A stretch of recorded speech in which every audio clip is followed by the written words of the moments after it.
Hey, it's Samantha Hartley of the Profitable Joyful Consulting Podcast. This is season 9 about the brand called you.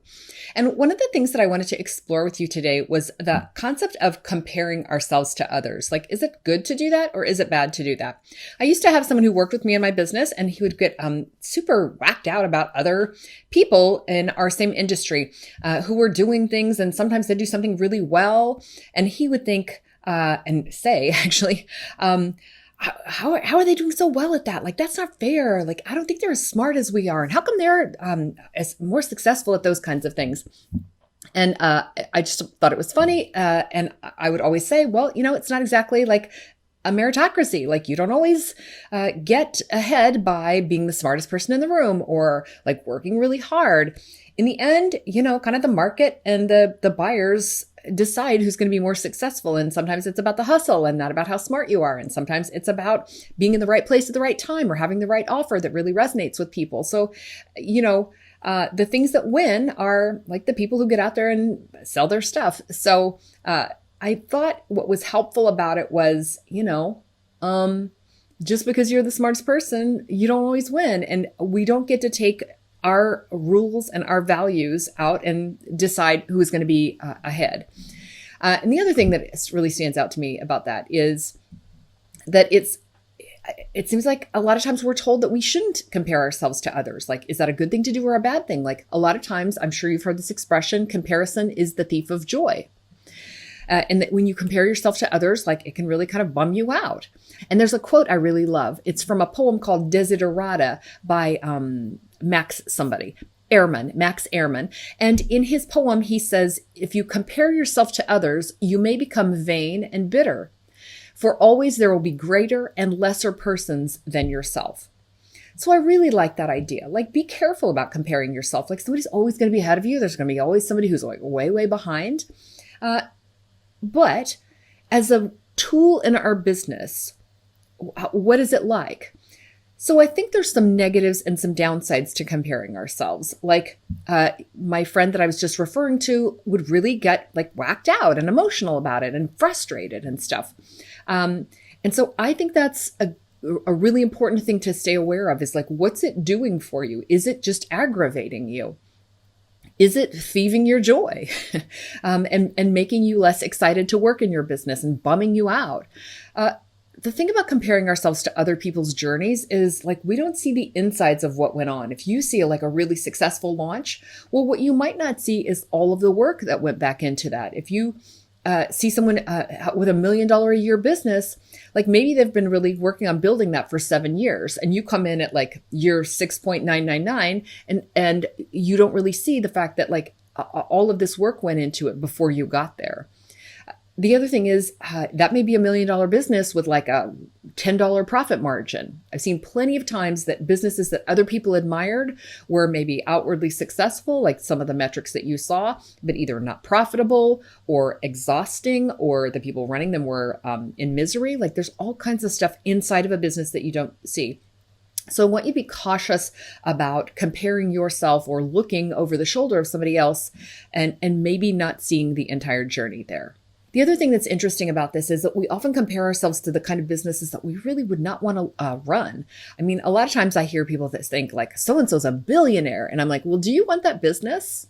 Do you really want that business? Because do you know what kind of work it takes to be a billionaire? Even with all of the negative things we say about billionaires, with like they got the tax breaks or they got the whatever, probably it's sweatshop labor. Yeah, there's still somebody who's working like 20 hours a day to make that happen. And so I don't think you want that business. You want to be in your joy and genius zone. And that's another thing is like, if you think, gosh, if I just had that person's business, well, that's their joy and genius zone.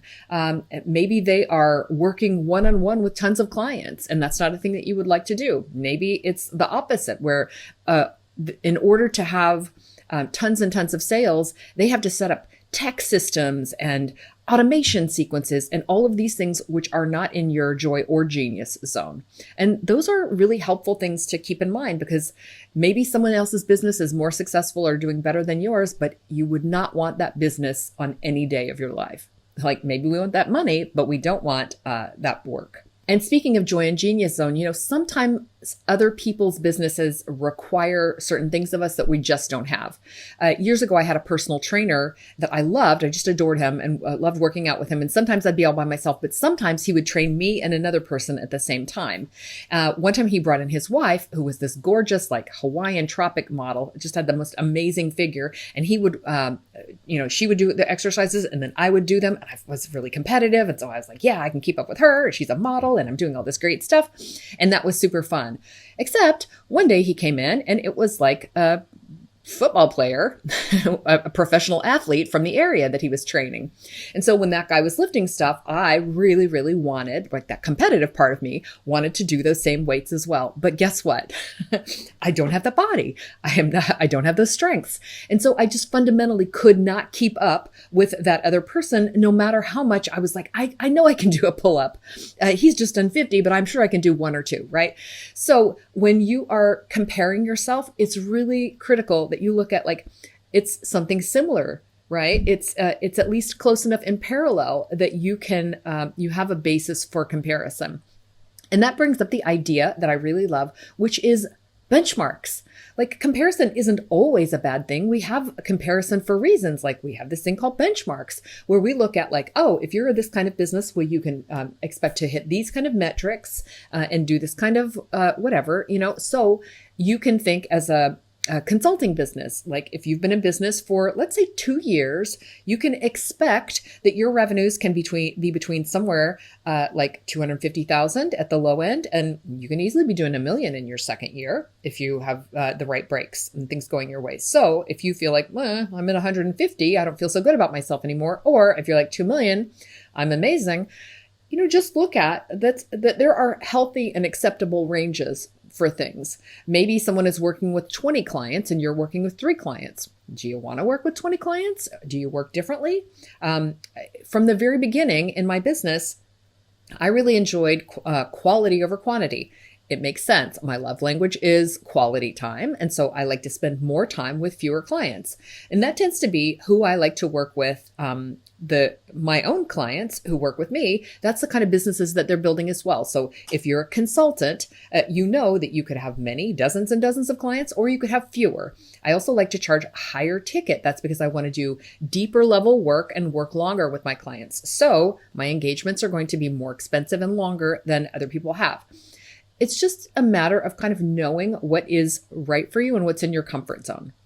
So when we look at other people's businesses, what are healthy things that we can do in the comparisons? We can look at those benchmarks. We can also motivate ourselves. If you felt like, hey, I thought I was doing really good. And then I was like, oh my gosh, I saw somebody's business is like doing twice of what mine is. Well, let me ask these questions. They're doing twice what I'm doing, but do they have the same strengths as I have? Did they have the same structure of their business as I have? Do I feel good about the way that they're organizing their business? So those are all questions you can be asking yourself as you compare to that other business, and maybe you feel motivated. So motivating yourself is a great reason to compare yourself to others. It's the kind of thing that I was doing in the gym when I was saying, like, I think I can keep up with her. I know I can't keep up with him, but I feel motivated to at least, stay close to what this other fit person can be doing. The next thing I think is that comparing yourself with other businesses brings perspective. Many consultants I know, and some of the ones I work with, we're the only one of our business that we've ever seen. Like, we don't know what the inside of other people's consulting businesses look like. Now, in my case, I've seen the inside of dozens and dozens and dozens of businesses. So I can bring perspective and say, actually, you're doing pretty well in this area. Now, over here, you could be doing much better. So one of the pieces of perspective I bring my clients is usually around what they're charging. They think, is this okay to charge? And I can tell them, yeah, you're at the top end of that. That's a really good amount. Or I can say, you're charging about a quarter of what other consultants are, so you can really afford to raise your prices. So that perspective on those benchmarks is a really useful thing to do with comparison. And last of all, ideas and inspiration. If you can compare yourself to other businesses, again, that are similar to yours, whose owners have the same kind of strengths as you have, desires, interests in kind of the way they want to work and what they want to work on, as well as, and I think this is really important, values.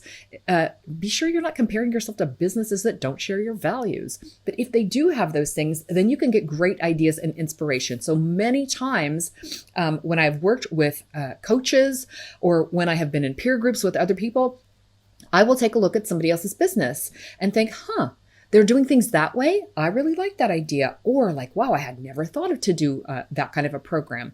So doing things that way, I got ideas for having VIP days. Like I'd never done a VIP day before I explored that idea in someone else's business. And I've been on VIP days. It's really good to kind of have the experience yourself before offering it. So you know kind of like what the experience of the recipient of that is going to have. So I offer VIP days with my client where we go and have an immersive day and about a day and a half experience.